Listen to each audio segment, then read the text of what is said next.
আল্লাহ পাক মানুষকে জগতে খেতি করার জন্য পাঠিয়েছেন। আখিরাতের খেতি, আখিরাতের খেতি জগতে সবাই করে আছে, কিন্তু এর ভিতরে সেই ব্যক্তি আসল কামিয়াব হবে আখিরাতে যেই ব্যক্তি 6টা বস্তু সামনে রাখবে, বা এই 6টা বস্তু তার জন্য জরুরি।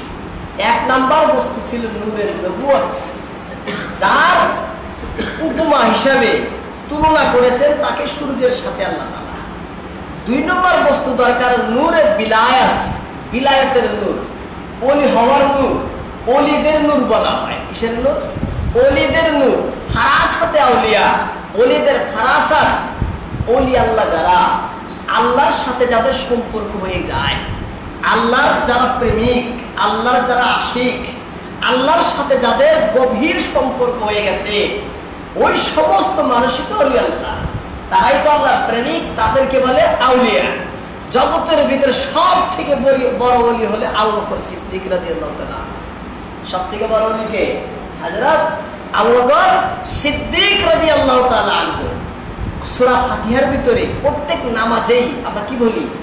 ইহদিনাস সিরাতাল মুস্তাকিম, হে আল্লাহ আপনি আমাদেরকে হেদায়েতের রাস্তা দেখান। সিরাতাল লাযিনা আনআমতা আলাইহিম, সেই হিদায়াতের রাস্তা কোনটা?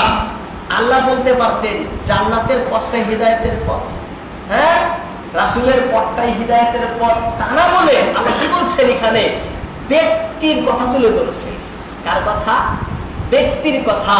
সিরাতাল লাযিনা, সেই সমস্ত লোকের পথ, সেই সমস্ত লোকের পথ। লোক বলছেন আল্লাহ এখানে, ব্যক্তির কথা বলতেছেন। তাহলে ব্যক্তি জরুরি না? হ্যাঁ, শুধু কিতাব থাকলেই হবে না, ব্যক্তিও লাগবে, সেটা বলছি। সিরাতাল লাযিনা, ওই সমস্ত লোকের রাস্তা, তাদের পথ, আনআমতা আলাইহিম, যাদের উপরে আল্লাহ ইনাম করেছে, যাদের উপরে আল্লাহ ইনাম করেছেন তাদের পথ। তারা কারা? তারা সাহাবা, তারা নবী, তারা শহীদ, তারা ওলি আল্লাহ। তাহলে ব্যক্তির কথা বলছেন আল্লাহ তাআলা। সেই জন্য প্রথম ব্যক্তি হলো আম্বিয়ায়ে কেরাম। প্রথম ব্যক্তি হলেন আম্বিয়ায়ে কেরাম, দ্বিতীয় ব্যক্তি হলেন আউলিয়ায়ে কেরাম।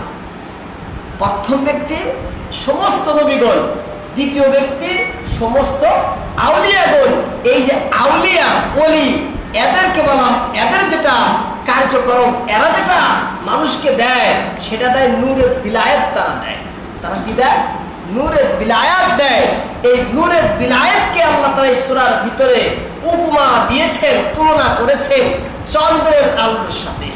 কিসের সাথে? চন্দ্রের আলোর সাথে। কি জন্য? দেখেন, চন্দ্রের আলো কিন্তু নিজস্ব আলো না। চন্দ্রের আলো তার নিজস্ব আলো না। চন্দ্রের আলো হলো সূর্যের আলো থেকে ধার করা। চন্দ্রের আলো সূর্যের আলো থেকে ধার করা। সূর্যের আলো তার নিজস্ব আলো, চন্দ্রের আলো হলো সেই সূর্যের আলোর প্রতিবিম্ব। সূর্যের আলোর প্রতিবিম্ব, সূর্যের আলো থেকে নেওয়া আলো। ঠিক এভাবে রাসূল নবীদের যেটা নূর, নবীদের যেটা আল্লাহ, এটা নূর মানে কোনটা? আল্লাহর দেওয়া নূর, যেটা নূরের নবুয়ত বলা হয়, এটা তার নিজস্ব নূর, এটা তার নিজস্ব নূর। আর ওলিয়া ওনাদের কাছে যে এটা নূর, এটা সেই নবুয়ত থেকে আসা নূর, এটা সেই নবুয়ত থেকে আসা নূর। এই জন্য আল্লাহ তাআলা তাদের নূরে বিলায়াতকে চন্দ্রের সাথে তুলনা করেছেন, কারণ সে নূরটা তার নিজস্ব না। চন্দ্র থেকে যেমন, সূর্য থেকে যেমন চন্দ্রের আলোটা আসা, ঠিক সেভাবেই নূরে বিলায়াতটা নূরে নবুয়ত থেকে আসা, নূরে হিদায়াত থেকে আসা। সেই জন্য আল্লাহ এখানে দ্বিতীয় বস্তু দরকার হিসেবে পেশ করেছেন নূরে বিলায়াত। এবার জান্নাতের পথিক, সে রাসূলের দিক নির্দেশনাও পাইল, এবং সে ভুল হলে সংশোধন যে করে দিবেন এমন ব্যক্তিও সে পাইল না। এবার সে পথ চলবে। পথ চলবে কোথায়? পথ চলতে হবে, সেই পথ চলাকে বলে রিয়াজত বলে। কি বলে? রিয়াজত বলে, মুজাহাদা বলে। সে রিয়াজত করে, আল্লাহর প্রেমের গুণগান গায়, ইবাদত উপাসনা করে, জিকির আজকার করে, তাসবিহ তাহলিল সে করে। সে আল্লাহর প্রেমে সদা সর্বদা আবুডুবু খায়। সমস্ত ধ্যান খেয়াল একমাত্র তার আল্লাহর উপরে থাকে। একে বলে মুজাহাদা, একে বলে মুজাহাদা। তুলনা করেছে দিনের সাথে, তুলনা করা হয়েছে সূরায় দিনের সাথে। কারণ জাগতিক খ্যাতিকর্মেওয়ালা দিনের মধ্যে পরিশ্রম করে, আর আখিরাতের পথিক যারা তারাই মুজাহাদার সময় সেই মুজাহাদা করে, রিয়াজতের সময় কি করে তারা মুজাহাদা করে, পরিশ্রম করে। তারাও তো বিশ্রাম নিবে, তারাও তো জিরুনি নেবে, তাদেরও তো একটা ক্লান্ত আছে, তারাও তো হয়রান পেরেশান হয়, তারাও তো জিরাবে। যারা আল্লাহর পথের যারা পথিক তাদের জিরানি হলো তারা আল্লাহর সেই মহাপ্রেমের সাগর থেকে উঠে ধ্যান খেলান্তরে থাকে, আছে, সবসময় থাকে, তারপরেও জরুরি হকগুলো তারা আদায় করে। জরুরি হকগুলো মায়ের হক, বাবার হক, স্ত্রীর হক, ছেলে সন্তানের হক, এই যে জরুরি হক, এই সমস্ত জরুরি হকগুলো সে আদায় করে, আরামও করে। এই আরাম হকগুলোকে বলা হয়েছে রাত্রের সাথে তুলনা করেছে। কিসের সাথে? রাত্রের সাথে তুলনা করেছে। কারণ এগুলো জরুরি করে দিয়েছেন আল্লাহ, সেই জন্য করতেছে। কিন্তু সে তো আসলে আল্লাহর পথিক, জান্নাতের পথিক, আল্লাহর প্রেমের আশিক, আল্লাহর বলি, আল্লাহর প্রেমিক। সে আল্লাহর প্রেমের সাগরে সে হাবুডুবু খায়। সেই জন্য এগুলো আন্ধারের সাথে তুলনা করেছে রাত্রের সাথে। 5 নম্বর বস্তু তার দরকার আসমানি শরীয়ত লাগে। কি লাগে? আসমানি শরীয়ত লাগে। আসমান থেকে যেভাবে আসমানি শরীয়ত, সেটা কি? কোরআন হাদিস, কোরআন হাদিস শরীয়ত লাগে। এই আসমানি শরীয়তকে তুলনা করেছেন এই আসমানের সাথে। যেমন এই জমিনের জন্য আসমানের থেকে বৃষ্টি লাগে, আসমান থেকে বাতাস লাগে, ঠিক আখিরাতের যে পথিক তার জন্য আসমানি কিতাব লাগে। সেই কিতাব থেকে, জমিন থেকে যে বৃষ্টি দরকার, সেই কিতাব থেকে হেদায়েত দরকার, সেই কিতাব থেকে রহমতে ইলাহির ফয়েজের দরকার পড়ে। রহমতে ইলাহির ফয়েজে, রহমতে ইলাহির বৃষ্টি তার লাগে। সেই জন্য আসমানি শরীয়ত তার দরকার। তারপরে 6 নম্বর বস্তু, যখন আবাদ করার জন্য, জাগতিক খ্যাতিকারকের জন্য যেমন দিন লাগে, কি লাগে? জমিন লাগে। আর আখিরাতের যে পথিক তার জন্য তার দিন লাগে। কি লাগে? তার দিন। এই অন্তর, এই অন্তরের মাঠেই তাকে পরিশ্রম করতে হবে। এখানেই তার হাল আখিরাতের খ্যাতি করতে হবে। এই অন্তরের উপরে তার মেহনত চালাতে হবে। যখন একজন মানুষের অন্তর শুদ্ধি হয়, পরিশুদ্ধ হয়, পাক পরিষ্কার হয়, নির্মল ছাপ নিষ্কলুষ হয়ে যায়, তখন সেই মানুষটা পরিপূর্ণ হয়। তখন সেই মানুষটা কি হয়? পরিপূর্ণ হয়। এই জন্যই তো রাসূল বলেছেন যে মানুষের এখানে সামান্য একটা মাংসের টুকরা আছে, এ যদি শুদ্ধ হয়ে যায় তাহলে পুরা মানুষটাই শুদ্ধ, আর এই টুকরা যদি বরবাদ হয় পুরা মানুষটাই বরবাদ। সেই জন্য এখানে মেহনতের দরকার আছে, আছে না? এই সূরাটার ভিতরে আল্লাহর মারিফত নিয়ে আলোচনা করেছেন আল্লাহ তাআলা। 7টা বস্তুর কসম খেয়ে আল্লাহ মারিফতের আলোচনা করেছেন। কয়টা বস্তুর কসম খেয়ে? 7টা বস্তুর কসম খেয়ে অন্তরের, এই অন্তরের ময়লা কিভাবে দূর হয়, কিভাবে পাক হয়, 7টা বস্তুর কসম খেয়ে আল্লাহ এখানে আলোচনা করেছেন। সেই জন্য বলছি খ্যাতিয়ক হলো 2 প্রকারের, জাগতিক খ্যাতিয়ক আর আখিরাতের খ্যাতিয়ক। জগতের কৃষক আর আখিরাতের কৃষক। জগতের খ্যাতি করার জন্য 6টি বস্তু যেমন জরুরি, আখিরাতের খ্যাতি করার জন্য 6টি বস্তু জরুরি। এবার আসেন এই সূরার মূল উদ্দেশ্য কি? মূল উদ্দেশ্য হলো মানুষকে, সূরা তাফসীরে রাসির ভিতরে লেখে আল মাকসুদ মিন হাযিহি সূরা আত-তারগীব ফিত তাআত ওয়া তাহযীর মিনাল মাসি। এক কথাই বলছেন যে পাপ থেকে মানুষকে ভয় দেখানো, পাপ থেকে যাতে মানুষ দূরে থাকে, ভয় দেখানো, এবং তারগীব ফিত তাআত, তাআত আল্লাহর আনুগত্যে মানুষকে উদ্বুদ্ধ করা, উৎসাহিত করা, যাতে মানুষ আল্লাহর আনুগত্যে ঝাঁপিয়ে নামে। হ্যাঁ, যাতে মানুষ সমস্ত পাপ থেকে নিজেকে দূরে রাখে এবং আল্লাহর আনুগত্যের ভিতরে মানুষ যেন ঝাঁপিয়ে নামে। এটাই হলো এই সূরার মূল উদ্দেশ্য। এটাই হলো সূরার মূল উদ্দেশ্য। এই সূরাটা নাজিল কখন হয়েছে? কোন সময়ে নাজিল হয়েছে? নাজিল হয়েছে যখন আল্লাহর নবী মুহাম্মদ রাসূলুল্লাহ সাল্লাল্লাহু আলাইহি ওয়াসাল্লাম, তাকে যখন আল্লাহর নবী বানান, নবুয়ত দান করেন, তিনি দ্বীনের দাওয়াত শুরু করেন। একদিন, 2 দিন, 3 দিন যায়, যখন আবার দাওয়াতটা ব্যাপকভাবে গোটা মক্কায় প্রচার হয়ে যায়, তখন আল্লাহ রাসূলের সবাই বিরুদ্ধে লাগে। কুরাইশ অস্বীকার করে, মক্কাবাসীরাও নবীর দাওয়াতকে আহ্বানের সাড়া দেয় না এবং বিভিন্ন রকমের ষড়যন্ত্র করে এবং নবীকে তারা মিথ্যাবাদী বলে ঘোষণা করে এবং বিভিন্ন ধরনের জ্বালা যন্ত্রণা নবীকে দেয়। আল্লাহ পাক এই সূরা নাযিল করে তাদেরকে সতর্ক করেছেন। তাদেরকে কি করেছে? সতর্ক করেছেন এবং সূরার শেষে কওমে সামুদের ঘটনা উল্লেখ করেছে। এই সূরার শেষে কি করেছে? কওমে সামুদ একটি জাতি ছিল, আরবে একটি জাতির নাম ছিল কওমে সামুদ সম্প্রদায়। সেই জাতির কাছে আল্লাহ রাব্বুল আলামিন হযরত সালেহ আলাইহিস সালামকে নবী করে পাঠাইছিলেন। কাকে পাঠাইছিলেন? হযরত সালেহ আলাইহিস সালামকে নবী করে পাঠান। নবী তাদেরকে দাওয়াত দেয় তাওহীদের, একত্ববাদের, আখিরাতের, কিন্তু তারা কেউ নবীর ডাকে সাড়া দেয় না।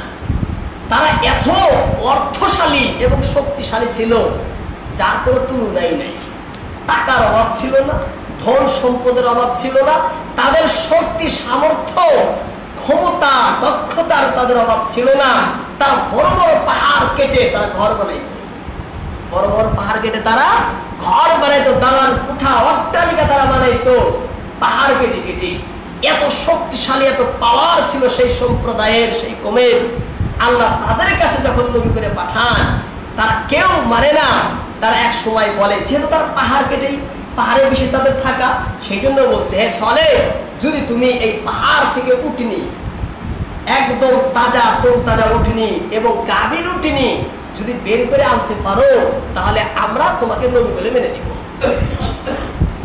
আল্লাহ জিবরাইল পাঠাইলেন, হে রাসূল, হে নবী, আপনি তাদের কাছ থেকে মাত্র একটা ওয়াদা নেন, মাত্র একটা ওয়াদা নেন।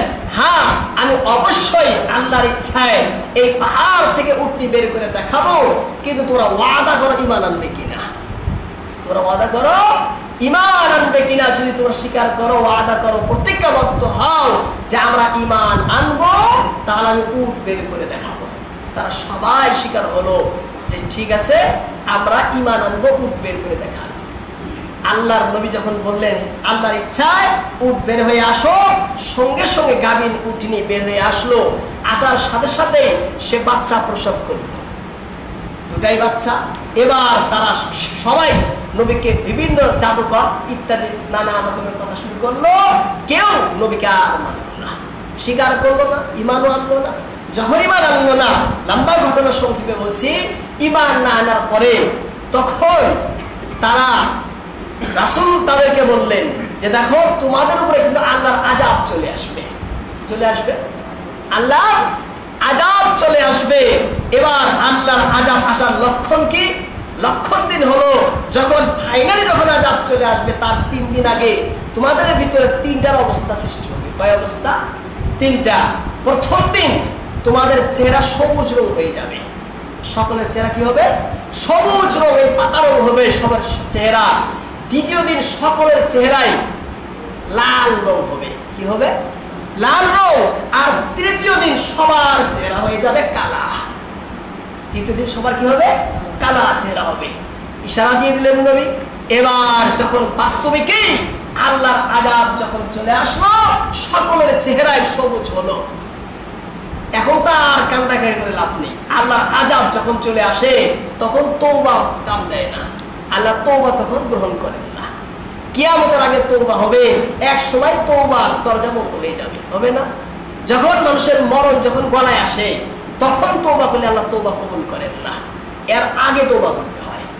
তাদের মরণ চলে আসছে, এখন তওবা তাদের গ্রহণ করা হবে না। দ্বিতীয় দিন যখন আসলো, সবার চেহারা লাল হলো। তৃতীয় দিন যখন আসলো, সবার চেহারা কালা হলো। এবার আল্লাহ পাক জিবরাইলকে পাঠাইলেন।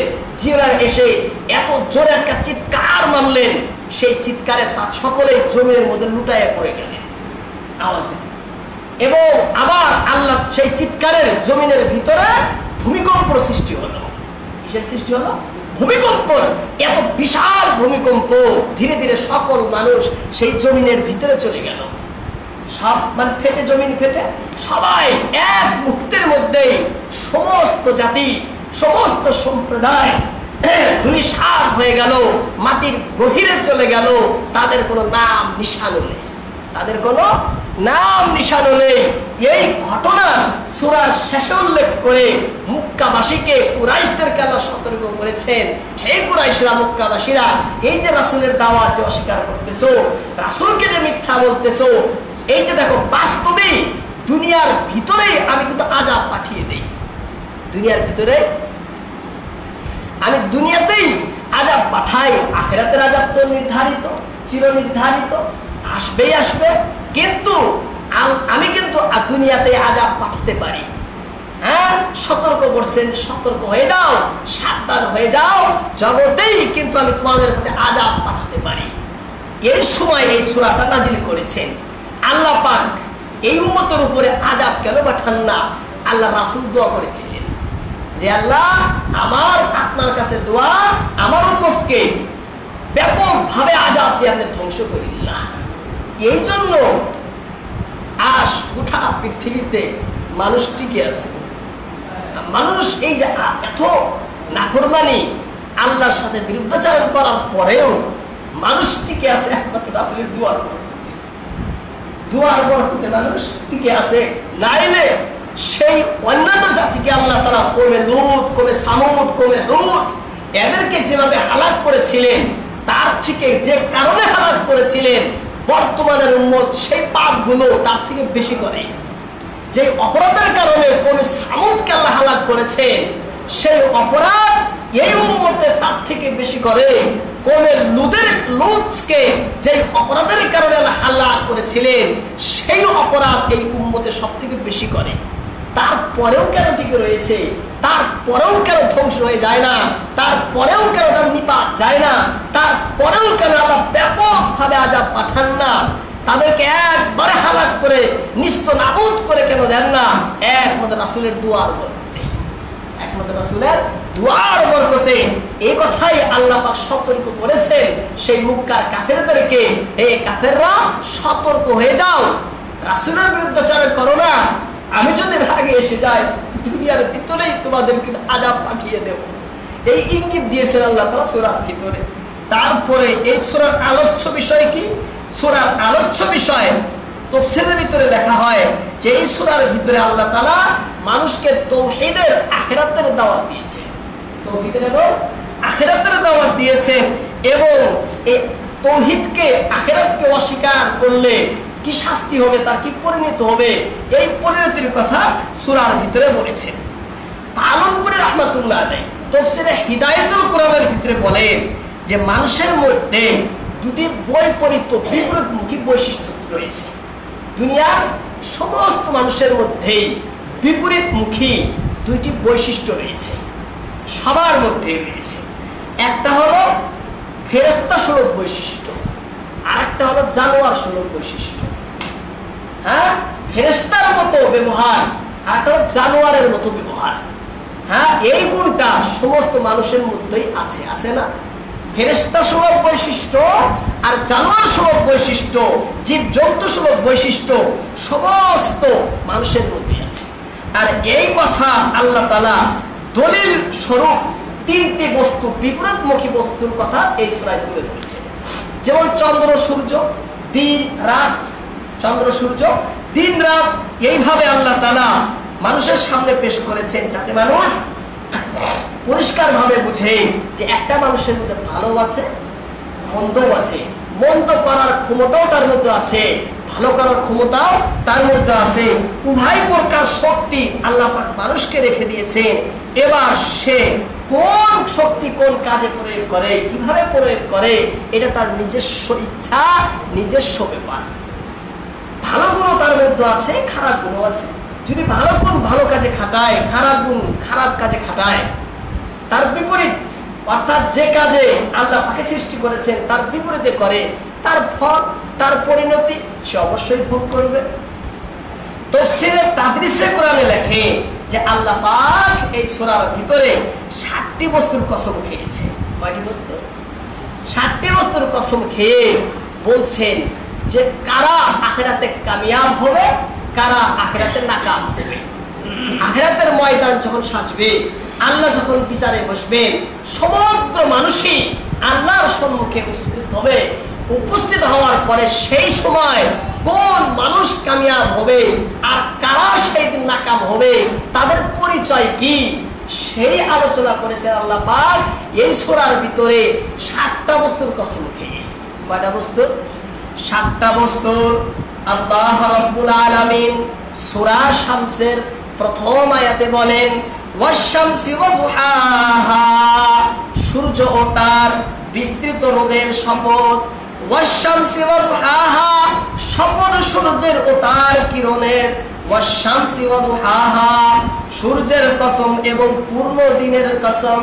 সূর্যের কসম। ওয়াশ-শামসি, ওয়া মানে কসম, শামস মানে সূর্য। ওয়াশ-শামসি, সূর্যের কসম। ওয়া দুহাহা, হা মানে সূর্য, জুহা মানে আলো, জুহা মানে দিন, জুহা মানে কিরণ। ওয়া দুহাহা, এবং সূর্যের কিরণের কসম, সূর্যের কিরণের কসম। জুহা কাকে বলে?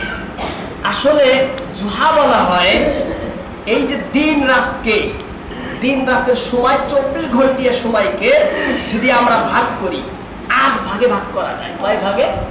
3টা করে ভাগ করলে 3 8টা কত হয়? 24 হয়ে যায়। তাহলে 8টা ভাগে ভাগ হয়। তাহলে প্রথম 3 ঘন্টা 1 প্রহর, দ্বিতীয় 3 ঘন্টা দ্বিতীয় প্রহর, 3 নম্বর 3 ঘন্টা তৃতীয় প্রহর। এইভাবে যখন 9টা বাজে সকাল পর থেকে প্রথম প্রহর, তারপরে প্রহর, পড়ার পরে প্রহর যে আসে, এই প্রহরকে বলা হয় জুহা। এই প্রহরকে বলা হয় জুহা। এই প্রহরে সূর্যের আলোটা পূর্ণ হয়, সূর্যের আলো একদম পরিপূর্ণ হয়, পূর্ণতা লাভ করে। এই জন্য জুহা বলছে, ওয়াশ-শামসি ওয়া দুহাহা।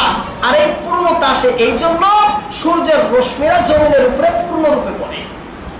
সূর্যের রশ্মি জমিনের উপরে পূর্ণরূপে হওয়ার পরে জমিনটা একদম আলোময় হয়ে যায়।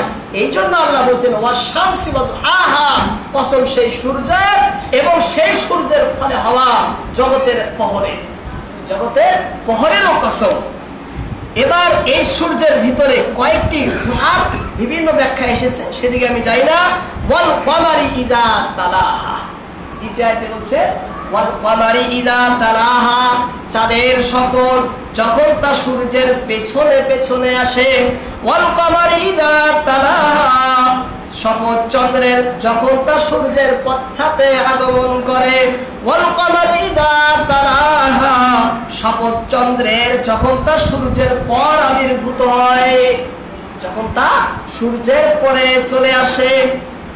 রাত্রে 1 দিন 2 দিন 3 দিন যাওয়ার পরে শুক্ল পক্ষের পঞ্চম 10 তিথি, 1 দিন 2 দিন 15 নম্বর তারিখে, চন্দ্রের 15 তারিখ, চন্দ্রের 15 তারিখ পঞ্চদশ তিথি, যে তিথিতে চাঁদের পূর্ণতা বিকাশ হয়, বিকাশ ঘটে, অর্থাৎ রাত চন্দ্র পরিপূর্ণ হয়ে যায় 15 দিনে।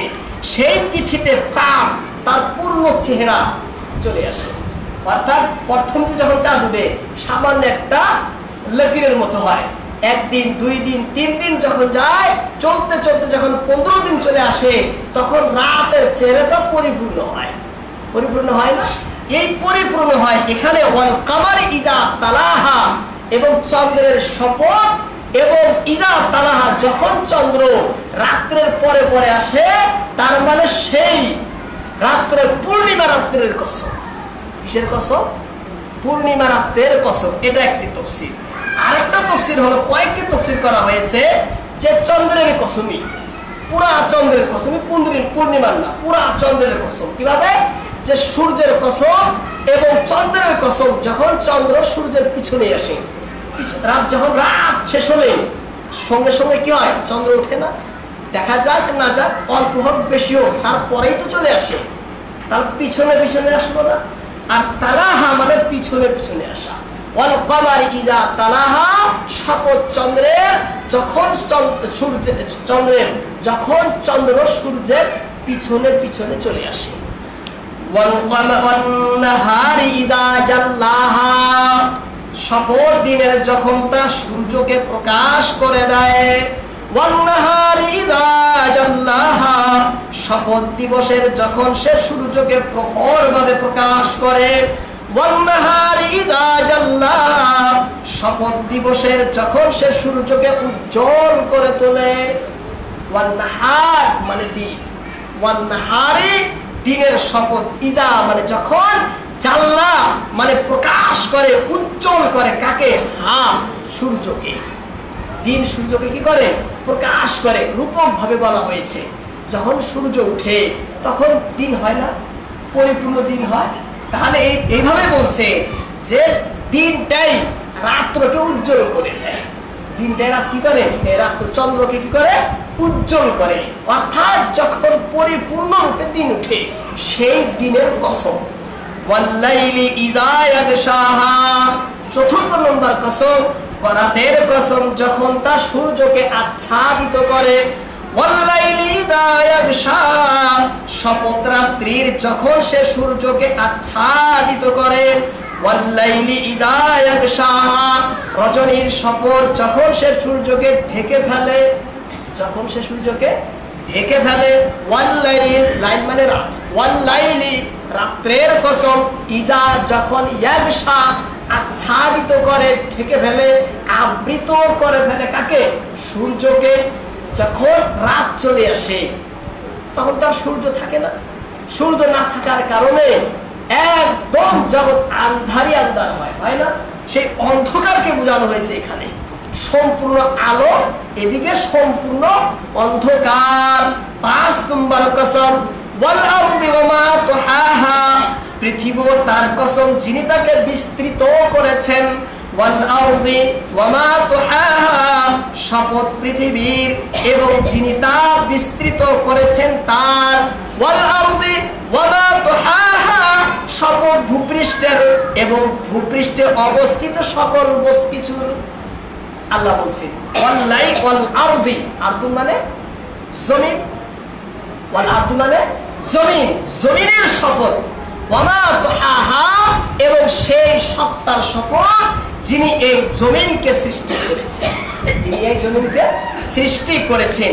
তার আগে ওয়াস সামাই ওয়া মা বানাহা, এবং আকাশের শপথ যিনি আকাশকে সৃষ্টি করেছেন। ওয়াস সামাই, আকাশের শপথ, ওয়ামা এবং তার শপথ, বানাহা যিনি আকাশকে সৃষ্টি করেছেন, নির্মাণ করেছেন, তার শপথ।